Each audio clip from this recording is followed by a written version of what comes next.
ሚሽናችን በሚገባ ተፈጽሟል። ያው ግሬሰር ወድቋል። ለዚህ እኮ ነው ካንተ ጋር መስራት የምወደው። ወንድ እናት የወለደች አያ አይደል? እኔ ማለት ቀላል ሰው አይደለም። ያን ሁሉ ግፍ ያስጨኝ እናንተ ተባባሪ መሆን መስዋዕት ነበር። ገና ምን አይተ በነፍስ ትከፍላታለህ።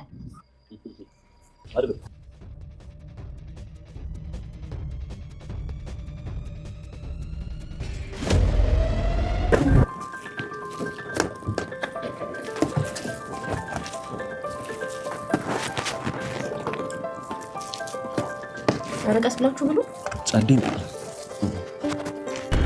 አይ ማሂ አንበሳልሽ እኮ አዲሱ ስራ እንዴት ነው? ተመችቶሻል? በጣም ወድጃለሁ።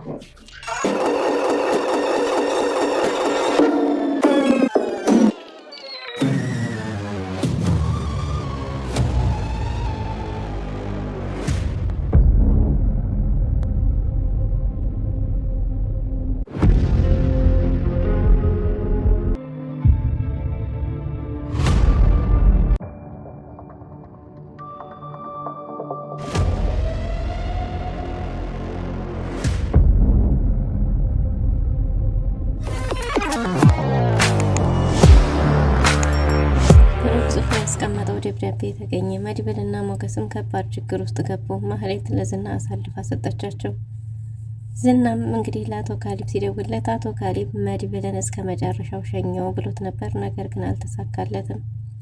መድብል ማህሌትንና ዝናንም ለመግደል ወስኗል። ሰላም ውድና የተወደዳችሁ ውድ ቤተሰቦች እንደምን አላችሁ?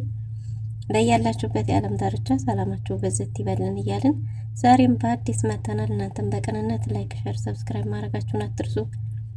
ምሳሌ ተከታታይ ድራማ ባለፈው ክፍል እንዴት ተመለከት ነው እንግዲህ ማህሌት ዝናን አሳልፋ ልትሰጣቸው በገንዘብ ተደራድራ ነበር።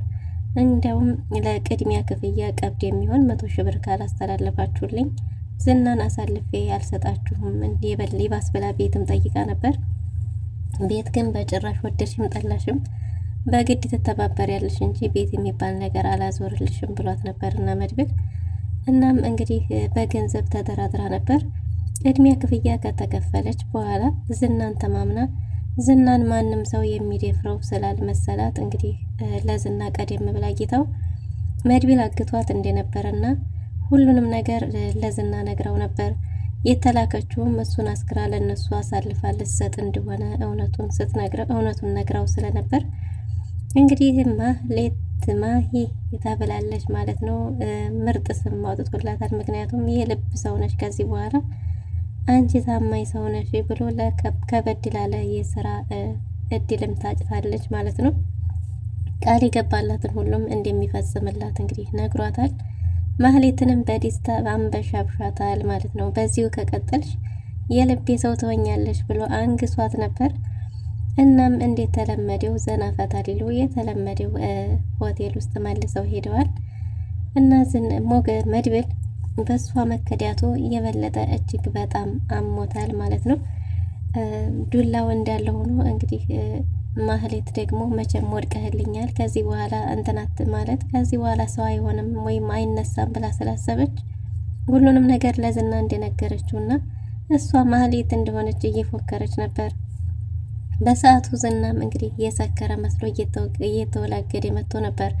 መሀላቸው ገብቶ ያው ሰክሯል በሚል ስለተታለሉ ድንገት መድብል መጥቶት የነበረው መድብል ደግሞ ሲወድቅ ከኋላው ራሱን ድንጋይ መጥቶት ስለነበረ ለብዙ ሰዓት የሆነ ራሱን እንደሳተ አድርጎ ወድቆ ነበር።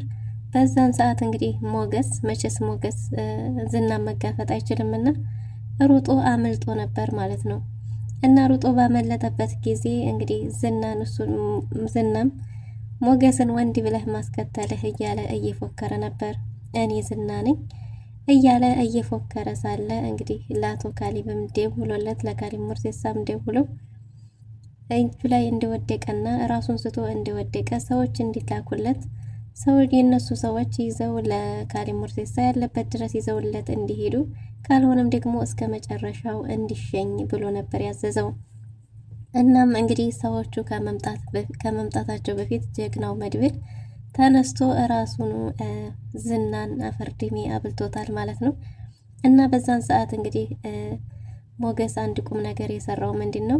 መድብል ዝናን እየደበደበ በነበረበት ሰዓት ማህሌት የድንጋጤዋን ነፍስ አውጭኝ ብላ እንግዲህ በድንጋ ከኋላ ደንደሱን ልትመታው ነበር።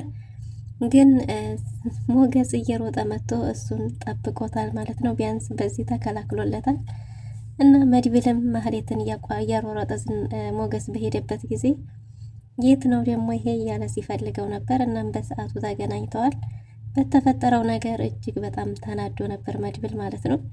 መድብል ያናደደው ከምንም በላይ የማህሌት አሳልፎ መስጠት ማለት ቃሏን አፍርሳ መካዷ በጣም አናዶታልና እንግዲህ በጣም ተበሳጭቶ ነበር።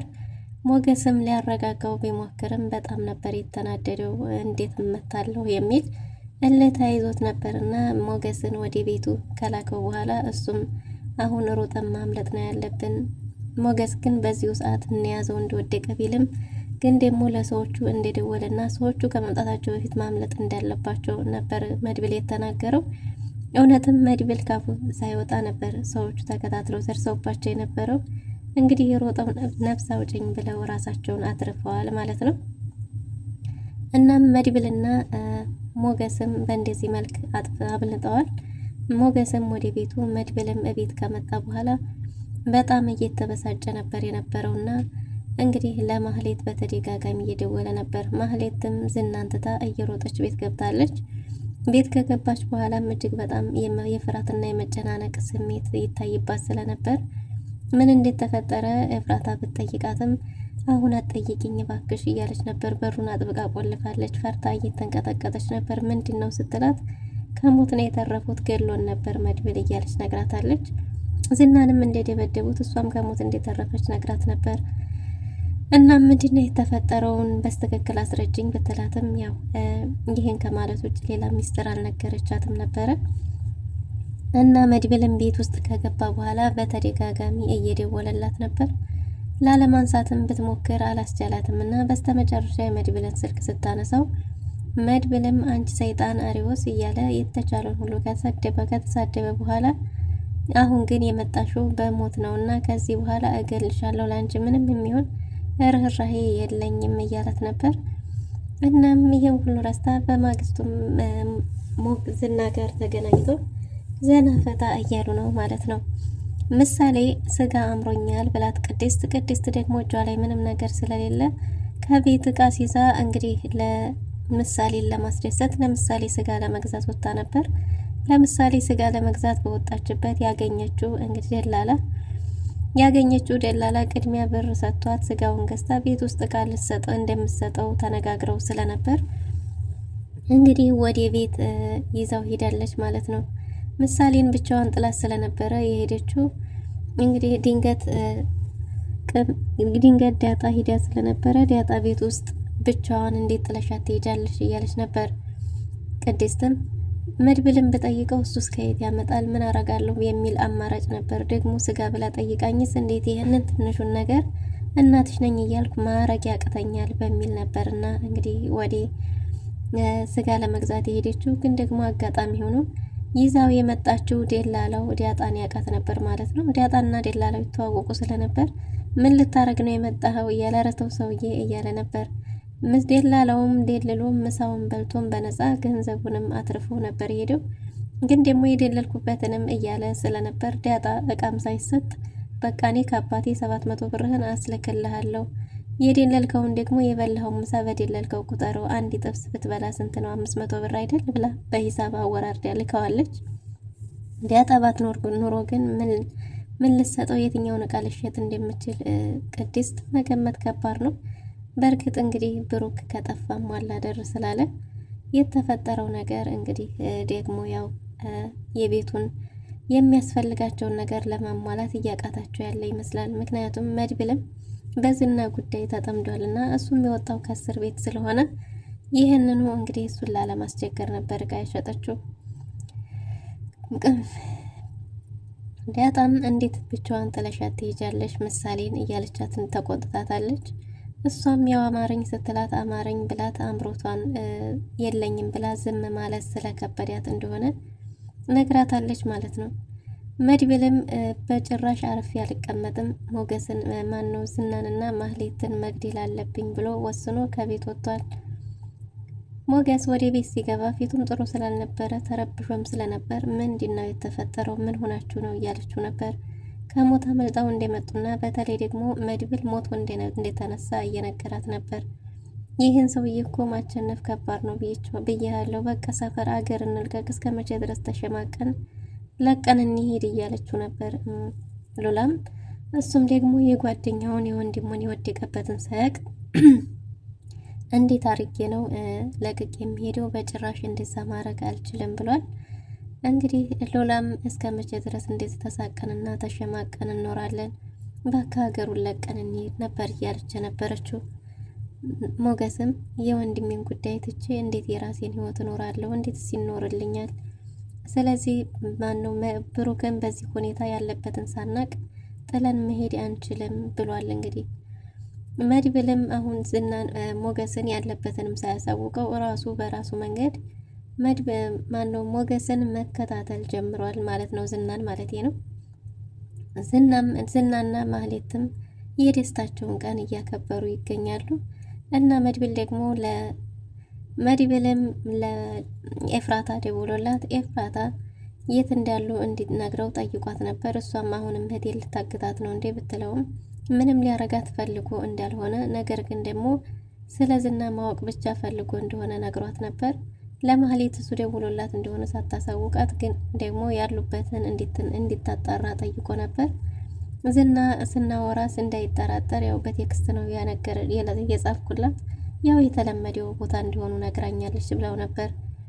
መድብልም ዛሬ በቃ ሁሉንም መግደል አለብኝ እሱንም እገላቸዋለሁ ብሎ ወስኗል። እናም እንግዲህ መድብል ከቤት ወስኖ ወጥቷል ማለት ነው። ያሉበትንም ቦታ ተከታትሎ አግኝቶታል። ቅድስትም እያጸዳች በነበረበት ጊዜ ብሩክ የጻፈውን ደብዳቤ አግኝታለች። በብሩክ እጅ የተጻፈ ደብዳቤ አግኝታ እየተንቀጠቀጠች እንግዲህ ይህን ነገር አዲስ ነገር ነውና ይሄ የተጻፈውም የጋሽ የራሱ ጽሑፍ ነው ለመድብል ማሳወቅ አለብኝ ብላ ለመድብል በተደጋጋሚ ብደውልለትም መድብል ስልክ እያነሳ አይደለም። እና ቅድስትን ባካህን ሰው መድብል አዲስ ነገር ነው እያለች ደጋግማ ብትሞክርም መድብል ስልኩን እያነሳም አልነበረም። ቅድስትም ለማን ነው ማሳወቅ ያለብኝ ለማን ነው መናገር ያለብኝ እያለች እየተንቀጠቀጠች በተደጋጋሚ የመድብልን ስልክ ብትሞክረውም መድብልም እያነሳ አይደለም። መድብል ማህሌትና ዝና ያሉበት ሆቴል ላይ ሰተት ብሎ ደርሶ ያሉበትን አረጋግጦ ተመልሶ ፖል ተደግፎ እየጠበቃቸው ነው።